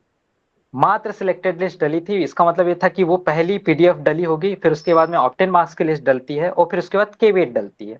तो मात्र सिलेक्टेड कैंडिडेट्स की लिस्ट डली थी, तो मैं उस इंग्लिश का रिजल्ट, मतलब एकदम आंखों में तो धुंधला सा लगा कि यार कोई सपना तो नहीं देख रहा हूँ, या क्या हो गया ये। एकदम घबराहट, फिर अंदर से पर एक होप थी कि भाई हो जाएगा। पीडीएफ खोलते हैं, अब मैं सोचता हूँ कि ठीक है अलग से नाम है सर्च ना करके डायरेक्ट एक एक एक दो तीन चार ऐसे करके देखता हूँ। विश्वास था कि बलराम सर का पहले आएगा, जैसा उन्होंने नंबर बताए थे कि 162 मेरे करेक्ट है, तो मुझे लगा कि बलराम सर तो इस बार टॉप कर रहे हैं, तो मुझे लगा बलराम सर का नाम होगा पहले। पर बलराम सर का नाम नहीं था। हाँ, ये क्या हो गया ऐसे लगा, पर देखते हैं नीचे नीचे स्लाइड करते जाते हैं तो 7वें नंबर पे बबली मेमो का नाम। हाँ, बबली मेमो के तो कम थे, बलराम सर जैसा बता रहे थे। तो पर देखे कि अरे ठीक है बबली मेमो का नाम, फिर बलराम सर का नाम। फिर उसके बाद नीचे थोड़ा सा स्लाइड करते हैं, फिर देखता हूँ भाई मेरा नाम, वाह। तो बहुत मतलब बहुत ही हैप्पी मोमेंट था सर। मतलब 13th रैंक में मैं मतलब एक्सपेक्ट तो नहीं कर रहा था, पर मैंने बोला ठीक है, मतलब हमारी जो रिटर्न की मेहनत थी या जो भी इंटरव्यू के लिए भी जो प्रिपरेशन थी वो काम आई। पर फिर एक मन में डाउट भी था कि इंटरव्यू में कितने मार्क्स मिले, क्योंकि 588 तो मैं एकदम श्योर था कि भाई उतने मेरे मेरे सही हुए हैं। 147 क्वेश्चंस मैंने करेक्ट करके आए हैं, एकदम श्योर था, मैंने बाद में सारे कैलकुलेशंस करके पूरा निकाल लिया था। पर इंटरव्यू में कितने मिले, फिर उसके बाद सेकंड पीडीएफ डलती है बाद में, फिर उसके बाद सेकंड पीडीएफ में अपने मार्क्स देखता हूँ, उसके बाद में फिर वहां से जो अब उसी वो 5 से 10 सेकेंड 50 सेकेंड का जो ड्यूरेशन होता है उसमें आग की तरह खबर फैल गई रहती है। फिर फोन पे फोन आना जो शुरू होते हैं सर, तो वो सिलसिला एकदम 12 बजे तक भी नहीं थमता है। तो फिर रिश्तेदारों के या फिर जो साथ में तैयारी कर रहे हैं उन लोगों के, या फिर जो अ, मतलब जो जुड़े हुए स्टाफ है कॉलेज के उन लोगों के, मतलब सभी के कंटिन्यूसली फोन आ रहे हैं। फिर उसके बाद फोन जैसे ही बंद होता है, रात भर नींद नहीं आती सर। एकदम 4 बज गए, 5 बज गए, बिल्कुल नींद नहीं आ रही कि भाई ये कैसे हो, मतलब हो गया, अब तो हो ही गया, सिलेक्शन हो गया एकदम। बहुत हैप्पी मोमेंट, बहुत हैप्पी मोमेंट, अच्छा भी लग रहा था। बहुत सारे मोमेंट्स याद आ रहे थे, बहुत सारी चीजें याद आ रही थी, मतलब बहुत सारे सेक्रीफाइसेस याद आ रहे थे। तो वो पूरे मतलब वो दिमाग में सर थॉट्स आते रहते हैं, इस कारण शायद नींद भी नहीं आती है सर। तो 5 बज गए, नींद नहीं आती, पर मतलब लास्ट लास्ट में एकदम सुबह सुबह एकदम 1-2 घंटे की नींद आती है। फिर नींद खुलती है, फिर सुबह से फिर फोन शुरू हो जाते हैं। पर सोचते कि फोन को असाइड, फोन को रखो साइड में, पहले तो जाओ भगवान के चरणों में, और सभी के मतलब गांव के जो भी मंदिर है सभी जगह जा करके मतलब नारियल चढ़ाते हैं सर। तो फिर उसके बाद में फिर बाकी जो भी फोन है वो अटेंड किया जाता है सर। पर अब ये सोच लिया जाता है कि अब रिजल्ट तो आ गया, अब क्या करें, अब एग्जाम देने जाए या नहीं जाए। पर फिर मतलब कई लोग बोल रहे हैं कि जाओ, फिर कुछ लोग बोल रहे हैं कि चले जाओ। कुछ लोग बोलते हैं कि एमपी में कई प्रकार से कोर्ट केसेस लग जाते हैं, कुछ भी रिजल्ट में कुछ भी अटकाव भटकाव कुछ भी आ जाता है। तो बेहतर है यदि आपके हाथ में मौका है और आप एकदम ठीक है कि अगर आपको ठीक है रिजल्ट भी आ गए, फिर भी कुछ इधर-उधर हो सकता है, कुछ दिक्कत भी अगर आ सकती है, तो बेहतर है कि आपके पास में जो भी मौका है, उसको यूटिलाइज़ कर लिया जाए। एक सर मुझे सजेस्ट करते हैं, तो फिर मैं डिसाइड करता हूँ कि ठीक है, मैं एग्ज़ाम देने जाऊँगा। तो फिर अगले दिन एकदम एग्ज़ाम देने तो गए थे, पर एकदम चिल माइंड था, बिल्कुल एकदम फ्री माइंड से, एकदम फ्री माइंड, कोई टेंशन नहीं, ठीक है भाई, घूम के आएँगे जबलपुर, ऐसा पिकनिक मनाने। भाव था सर। हाँ सर, पिकनिक मनाने। पर उसमें भी सर ये होता है कि देखते हैं भाई पेपर तो ठीक-ठाक ही आया, मतलब उतना भी नहीं, अगर बढ़िया से पढ़ाई मतलब सिलेबस भी अगर थोड़ा बहुत भी देखे हैं और अगर आपने ध्यान से क्वेश्चन को पढ़ा है तो आप आसानी से अच्छा कर सकते हैं। और फिर एमपी में भी मेहनत किए थे सर, तो एमपी का भी अच्छा जाता है। बाद में जब आंसर की मिलाता हूँ और फिर सब्जेक्ट का भी अच्छा ही जाता है। तो सर इस बार भी 140 फिर मार लिए सर। अब ठीक है पिछले बार से कम था, अब इस बार बोल रहे थे कि पेपर भी थोड़ा डिफिकल्ट था या ठीक है कुछ अपने केयरलेसली पेपर सॉल्व किए या इस प्रकार से भी हो सकता है, फिर भी तो इस प्रकार से ये भी पेपर दे दिए सर। फिर बाकी हरियाणा भी था, भरे थे तो हरियाणा भी देने गए थे। तो हरियाणा भी चलो घूम के आते, चंडीगढ़ घूमेंगे, सुखना लेक देख के आए और फिर मतलब वहाँ रॉक गार्डन है, वो भी सब घूम घाम के आ गए सर। फिर अब हो गया, बोले अब जो भी फॉर्म भरे थे सब हो गया एग्जाम देके, अब फ्री। अब सर आगे मतलब जो भी है अब आगे जो भी प्रोसेस होगी उसके लिए मतलब प्रयास करेंगे sir. Great to hear that. अच्छा, ये जितनी भी जर्नी रही इसमें आपने बहुत सारे सेक्रीफाइसेस किए, क्योंकि यस सर। सफलता जो है वो सेक्रीफाइस मांगती है, खून जी पसीना सर। मांगती है। जी। तो जितने भी कैंडिडेट हैं उनको क्या सलाह देंगे रिगार्डिंग सेक्रीफाइसेस? सर सबसे पहली सलाह ये है कि किसी के प्रति यदि ठीक है कि आपके मन में कंपटीशन का भाव आ सकता है दूसरे को लेकर के, ठीक है कि कंपटीशन का भाव जायज भी है और होना भी चाहिए कि आपको सामने वाले से आगे बढ़ना है। पर उसका ये मतलब नहीं है कि आप सामने वाले को मेंटली या फिजिकली हैरास कर रहे हैं या फिर किसी प्रकार से आप उसको आहत कर रहे हैं। मतलब ये शो करता है कि आपके अंदर दुर्भावनाएं भरी हुई है। यदि आपके अंदर दुर्भावना है दूसरे को लेकर के, आप दुर्भावना से भरे हुए हैं, तो आपके साथ कभी अच्छा नहीं हो सकता। ये बात बिल्कुल ध्यान रख लीजिए। तो पहली बात है कि किसी के प्रति मन में दुर्भावना बिल्कुल नहीं रखना है। मन में ठीक है कंपटीशन रह सकता है कि आप आगे बढ़ना, उसके लिए जीतो, जीतो मेहनत से आगे निकलिए, पर दुर्भावना से मान के शारीरिक तरीके से किसी को चोट पहुंचा करके या किसी को आहत करके आप यदि सफलता हासिल भी कर लेंगे, तो वो ज्यादा लंबे समय की सफलता बिल्कुल नहीं है। तो ये पहली चीज है कि किसी के प्रति मन में द्वेष या दुर्भावना का भाव बिल्कुल नहीं रखना है, सभी के लिए सही भाव रखना है, अच्छे भाव रखना है। मन एकदम साफ रखना है, जैसे गांव में बोला जाता है कि मन चंगा तो कठौती में गंगा, तो यही वाली कहावत है, तो ये एकदम रखना है। दूसरी चीज है कि सर ठीक है कि थोड़े बहुत भटकाव आते ही हैं जिंदगी में, या फिर जैसे हम किसी फील्ड को लेकर के तैयारी कंटिन्यूसली करते भी हैं तो हमारा मन भटकता है या फिर बहुत सारी चीजें आती है। पर एक चीज ये ध्यान रखना है कि कोई भी चीज आखिरी नहीं होती है, कोई भी चीज आखिरी नहीं होती है, आपके लिए हमेशा कुछ ना कुछ आते ही रहता है। तो बेहतर है कि कोई ना कोई ऐसा चीज आपके सामने आएगा जिसके लिए आप एकदम लग करके तैयारी करेंगे, एक दिन ऐसा आता ही है सर। क्योंकि मैंने इससे पहले पटवारी की एग्जाम दी, असिस्टेंट ग्रेड 3 की एग्जाम दी, टाइपिंग वाइपिंग सब वो किया, पर होता यह है कि डेस्टिनी को कुछ और मंजूर था। जैसे मैं कोर्ट की एग्जाम दी थी सर, मैंने नेट क्वालिफाई हो भी किया, फिर भी लगा था कि भाई सरकारी नौकरी होती है, तो कोर्ट की एग्जाम की तैयारी के लिए असिस्टेंट ग्रेड 3 की टाइपिंग वाइपिंग की तैयारी करके सीपीसीटी क्वालिफाई कर लिए। उसके बाद एग्जाम को भी 100 में से 88 नंबर ला लिए, वो भी वहां पे भी ठीक है। अब जैसे ही जिस दिन डिक्टेशन होता है सर, उस दिन डिक्टेशन की जो स्पीड बोली जाती है वो 40 ना होकर के, जबकि 40 की स्पीड में डिक्टेशन बोलने का रहता है, उस दिन जो जज साहब रहते हैं वो 60 की स्पीड या लगभग उससे ज्यादा की स्पीड में डिक्टेशन बोलते हैं। पूरे सेंटर के लोग नहीं लिख पाते, विरोध प्रदर्शन भी होता है, बहुत सारी चीजें होती है, पर कोई सुनवाई नहीं होती। मतलब ठीक है कि जिनका हो गया सिलेक्शन उन्हीं का होएगा, बाकी ठीक है। तो अब मुझे उस दिन तो थोड़ा खराब भी लगा था कि भाई मेरी सरकारी नौकरी लगते लगते रह गई। पर डेस्टिनी को कुछ और मंजूर रहता है सर। आपके सामने कोई ना कोई ऐसे विकल्प आते हैं जो आपके लिए सही होते हैं, या ऊपर वाला जो डिसाइड करता है वो आपके लिए सही होता है। और फिर आपके अंदर वो अंदर से ही आने लगता है कि नहीं भाई यही मेरे लिए है और मेरे को इसको किसी भी हाल में पाना ही है। वो अंदर से आने लगता है सर, तो ये चीज़ होने लगती है। ऊपर वाले का साथ तभी मिलता है जब आपका मन एकदम साफ हो। और बाकी कंसिस्टेंसी के साथ में मेहनत तो करनी ही होती है सर, किसी सफलता एग्जैक्टली। को हासिल करने के लिए। Yes sir. अच्छा, बहुत सारे डिस्ट्रैक्शंस आते हैं जब भी आप किसी मंजिल को पाना चाहते हैं, तो आपके रास्ते में भी यस कुछ सर। डिस्ट्रैक्शंस आए होंगे, कैसे डील किया आपने? बहुत सारे डिस्ट्रक्शन सर, अब क्या ही बताएं। मैं चूंकि गांव में बस्ती में रहता हूँ, तो बस्ती इलाका ये है कि पूरे कामगारों वाला इलाका है, किसानी इलाका है। तो चूंकि छोटे किसान हैं सर, ज्यादा बड़े बड़े किसान नहीं है, सबके छोटे छोटे घर हैं। और फिर आसपास होता यह है कि ये जहाँ पे पैसा नहीं होता है, तो वहां पे लड़ाई झगड़े या शाम को शराब पी करके आकर के जो भी है, ये सारी चीजें आसपास मोहल्ले में होती है, गाली गलौज या बहुत सारी चीजें। अब पता चल रहा है कि हम पढ़ने बैठे, लाइट चले गई। हम पढ़ने बैठे, किसी बाजू वाले के घर में बहुत ज्यादा गाली गलौज हो रही है। हम पढ़ने बैठे, मंदिर का पोंगा चालू हो गया, वो कंटिन्यूअसली गाने बज रहे हैं भक्ति भाव वाले।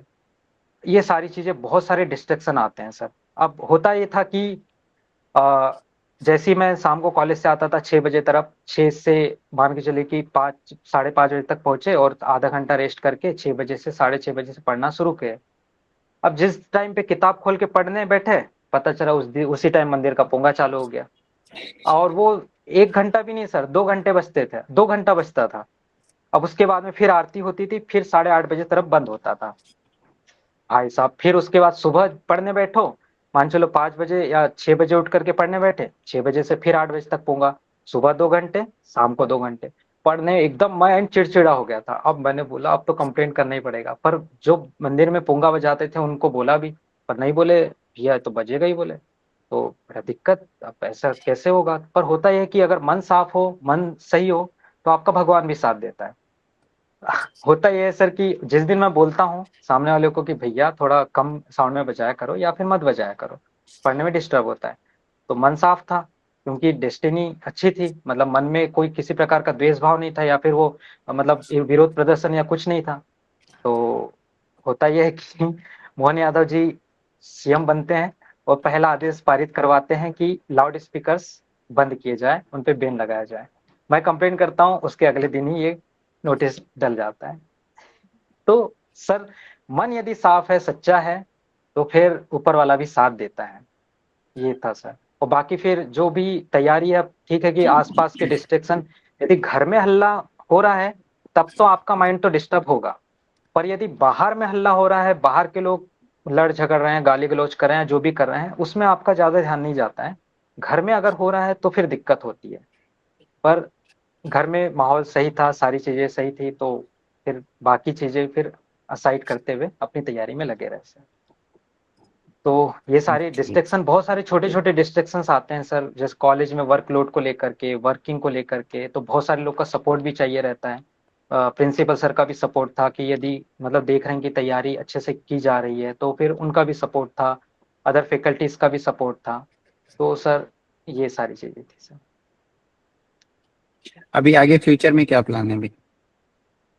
सर, अभी तो पहला तो यही था कि अभी तक के मतलब किसी भी तरीके से नौकरी हासिल करनी ही है, क्योंकि अपने आप को स्टेबल स्टेबल करना है या फिर कुछ आगे बढ़ना है, तो नौकरी हासिल करनी थी। ये तो माइलस्टोन अचीव हो गया सर। अब इसके बेसिस पे अब सर आगे यही है कि जो भी इंग्लिश के फील्ड में LSRW, इन चारों चीज पे कमांड करनी है सर, बहुत अच्छे से कमांड करनी है। और साथ ही साथ रिसर्च की फील्ड में जाना है सर। और हो सके तो रिसर्च पेपर जितने हो सकते हैं उतने पब्लिश करना है सर। चलो, मेरी तरफ से एक उपन्यास भी ऐड कर लेना। बिल्कुल सर, वो भी वो भी बिल्कुल सर, वो तो जर्नी के ड्यूरेशन में लिखा जाएगा सर। क्योंकि क्योंकि आपके जहन में है, वो आपके खून में भरा हुआ है। Yes sir. Okay, now the time for acknowledgement. जिन जिन लोगों ने कंट्रीब्यूशन दिया है, you must recall their name. Sir, मैं तो कहता हूँ कि सर लगभग सभी का योगदान है सर।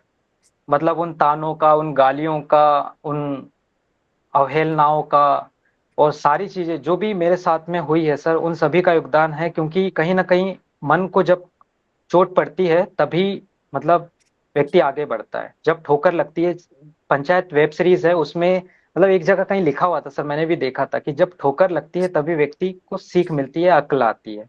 पंचायत वेब सीरीज़ बड़ी फेमस वेब सीरीज़ है सर। तो उसमें ये कहीं न कहीं एक दीवार पे एक लाइन लिखी हुई थी, तो बड़ा वो भी अच्छा लगा कि हाँ भाई ये सही है। तो सर अब देखा जाए तो जो हितैषी के रूप में या फिर सपोर्टिव के रूप में तो सर बहुत सारे लोग रहे हैं सर, बहुत सारे। दोस्तों से लेकर के, माता-पिता से लेकर के, गुरुजन से लेकर के, सभी लोग रहे हैं सर। अ, तो मम्मी-पापा के अलावा मेरे दोस्त हैं, शैलेंद्र है, शैलेंद्र टेकाम, जो ऑटो चलाता है, जो कि एक क्लिनिक में जाता था और उसी के थ्रू मुझे फर्स्ट कोचिंग जो ट्यूशन क्लास है, वो उसका पता चला था। तो सर वो भी मतलब ऑटो दिन भर ऑटो चलाता था, मतलब होता ये था कि कॉलेज भी अटेंड करता था, सुबह ऑटो से बच्चों को छोड़ता था, फिर आता था, फिर उसके बाद कॉलेज आता था, फिर दोपहर में जाके फिर ऑटो से बच्चों को छोड़ता था, फिर आता था। तो वो एक क्लिनिक में काम करने जाता था, तो मैंने उससे बोला था कि भाई अगर क्लिनिक में ही मिल जाए 3 घंटे में 1000 रुपए में, 3 घंटे 1000 रुपए में काम, 1 महीने का 1000 रुपए अगर मिल जाए तो मैं तेरे साथ क्लिनिक में ही आ जाऊंगा। वो बोले कि ठीक है। तो फिर वो लेडी आती तो उसके थ्रू मुझे पता चलता है, फिर वहीं से हमारी दोस्ती होती है, फिर वो मुझे बहुत सपोर्ट करता है। ये तो शैलेंद्र है। फिर उसके बाद में आगे जो यूनिवर्सिटी में जो साथ में खाना शेयर करने वाले, क्योंकि यूनिवर्सिटी में भी 1500 रुपए प्लेट से खाना मिलता था सर, मतलब 1500 रुपए पर मंथ के हिसाब से खाना मिलता था।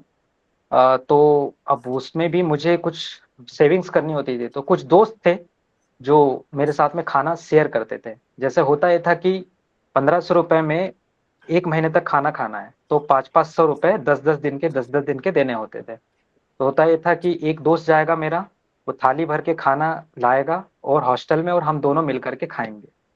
तो इस प्रकार से हम लोग 250-250 में अपना काम वो करते थे। तो ये भी बड़ा वो दौर था। तो उस टाइम पे भी जो दोस्त लोगों ने सपोर्ट किया, वो भी बड़ी बहुत बहुत जरूरत थी, बहुत रिक्वायरमेंट थी उस टाइम पे। हालत एकदम ऐसी दुबली पतली सी थी सर उस टाइम पे, अभी तो थोड़े ठीक ठाक हैं, नहीं तो उस टाइम पे बहुत बहुत सेक्रीफाइस की वजह से बहुत दिक्कत थी। फिर उसके बाद में गाँव में भी आते हैं, तो गाँव में जो भी मतलब सपोर्टिव लोग थे, जिनकी वजह से मैं मतलब पढ़ा पाता हूँ या कंसिस्टेंसी बनाए रखता हूँ अपनी पढ़ाई में, तो वो मतलब जो भी आसपास के लोग थे जो मुझे सपोर्ट करते थे कि पढ़ा तो कोचिंग अच्छा पढ़ा रहा है या जो भी है, तो उन लोग का भी सपोर्ट था सर। उसके अलावा टीचर्स मतलब कॉलेज के प्राचार्य महोदय, सबसे पहले जो प्राचार्य थे हमारे प्रोफेसर प्रवीण कुमार कौशले सर, तो उन्होंने भी बहुत प्रेरित किया कि आप कंटिन्यूस तैयारी करिए। फिर उसके बाद में जो नेक्स्ट प्राचार्य आए, श्री मुकेश कुमार बिसेन सर, तो उनका भी बहुत ज़्यादा योगदान रहा। उसके अलावा जहाँ से मैंने बीए किया है, ग्रेजुएशन किया है, तो वहाँ पे जो मेरे मार्गदर्शक थे प्रोफेसर सत्येंद्र कुमार शेंडे, उनका भी बहुत ज़्यादा योगदान रहा है।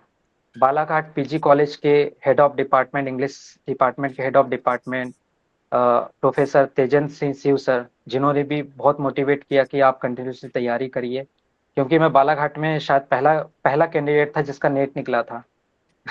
तो सर ये मेरे लिए बड़ी अच्छी बात थी, और उनसे मुलाकात करने गया था तो उन्होंने मुझे सपोर्ट किया था कि भाई आप तैयारी करिए, जब भी वैकेंसी आएगी आएगी तो आपका होना चाहिए। तो वो मतलब प्रेरित करते रहते थे लगातार। उसके बाद में सर फिर मतलब बीच में भी बहुत सारे लोग, बलराम सर का, गुलिस्ता मैम का, शुभम सर का, अ, और नीलू मैम का, डॉक्टर बबली मलिक मैम का, अ, यादव मैडम, सोनी यादव मैडम का, हम लोगों ने ग्रुप फॉर्म कर लिया था सर। और हम लोग ऐसे शाम को इवनिंग में मतलब जैसे जब भी टाइम मिलता था इवनिंग में आके डिस्कशन कर लिया करते थे इंटरव्यू के लिए। तो इन लोग का भी बहुत योगदान था, ये लोग बहुत सारे क्वेश्चंस को करेक्ट करते थे, बताते थे कि हाँ आप सही बोल रहे हैं, प्रेरित करते रहते थे। गुलिस्ता मैम भी मतलब बताती रहती थी कि आप थोड़ा सा स्पीच में मतलब कहाँ पे पॉज लेना है नहीं लेना है, ये सारी चीज़ें बताते रहते थे। बलराम सर और शुभम सर तो साथ ही थे, तो उनके साथ में बढ़िया डिस्कशन होते रहता था। और बलराम सर हर एक चीज़ को बढ़िया से एक्सप्लेन कर दिया करते थे, तो इससे मतलब कॉन्सेप्ट क्लियर हो जाया करता था सर। तो इन सब का फिर सर, और सबसे महत्वपूर्ण रोल था आपका सर, क्योंकि मतलब एक होता है सर कि एक अंदर से क्लिक होता है, किसी व्यक्ति को पहचानने के लिए अंदर से क्लिक आता है कि भाई हमने देख लिए एक बार एक बंदे को, और फिर जैसे देखे कि एकदम समझ आ गया कि भाई ये बंदा एकदम सुटेबल है तैयारी के लिए। और सर एकदम जैसी मैं आपको एकदम रियलिटी बता रहा हूँ कि जैसी सेकंड वीडियो कंप्लीट होता है आपका नंबर ट्रेस करने के लिए, कि आपका नंबर ट्रेस करना चाह रहा था, तो सेकंड वीडियो देखता हूँ। पहला वीडियो तो पेपर का एनालिसिस था जिसमें आपके correct correct answer answer answer answer. उसके बाद में सेकंड वीडियो देखता हूँ आपका नंबर फाइंड करने के लिए, एकदम बड़ा बड़ा के और फिर नंबर मिलता है और मैं फोन करता हूँ। और फिर सेकंड, तो सर वही है कि उस दिन से फिर जो जर्नी स्टार्ट होती है कि भाई कुछ करना है, क्या होगा, तो सर उसमें सब बहुत बड़ा सबसे बड़ा योगदान आपका था इंटरव्यू के लिए सर।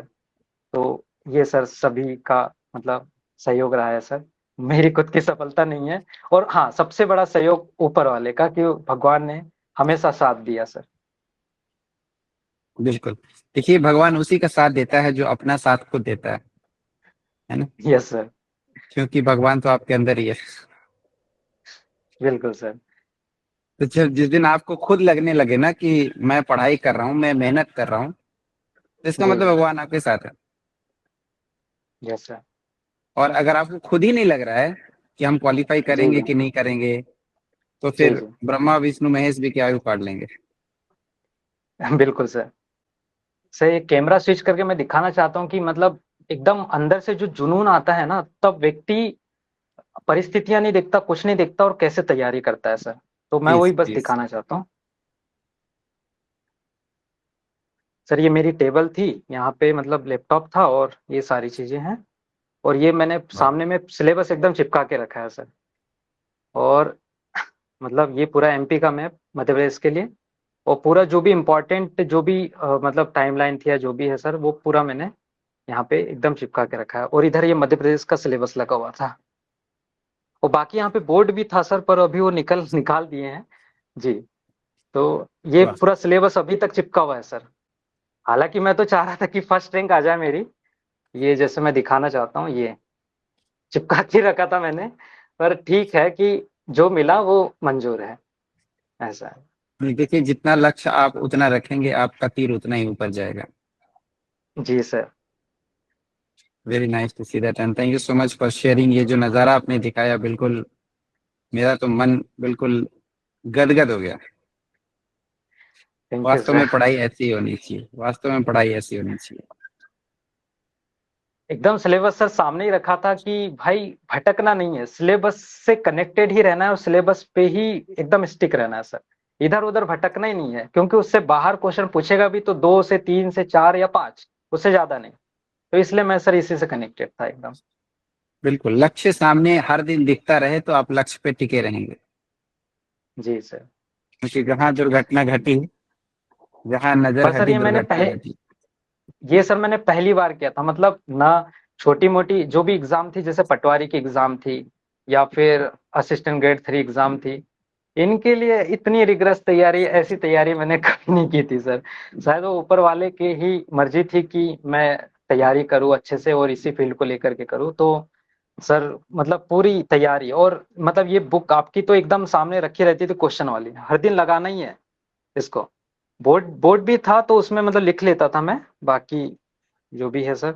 और जैसे मैं दिखाना चाहूंगा कि इसमें पूरा देखिए सर, ये पूरा मैंने हाईलाइट करके रखे हैं कि भाई ये क्वेश्चन आपके काम के नहीं है एकदम। मैंने हर एक इसमें किया है सर। जैसे ये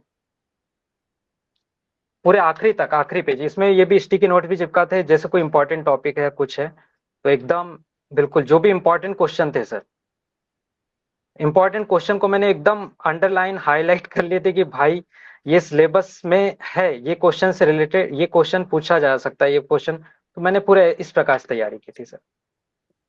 आपने बिल्कुल दिमाग की तरह चाट लिया है।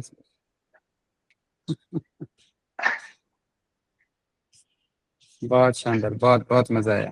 और मैं बता दूं विशाल कि आपने पूरी कम्युनिटी में जान भर दी है। और थैंक यू सर। आप सब जैसे आपकी लोग वजह से। इस कम्युनिटी में रहेंगे तो कई सारे लोग बाहर निकलेंगे, इमर्ज होकर के अपने अपने रैट होल से बाहर निकलेंगे, और जितने ही रैट होल से बाहर निकलेंगे उतनी ही सफरिंग को एंजॉय करेंगे।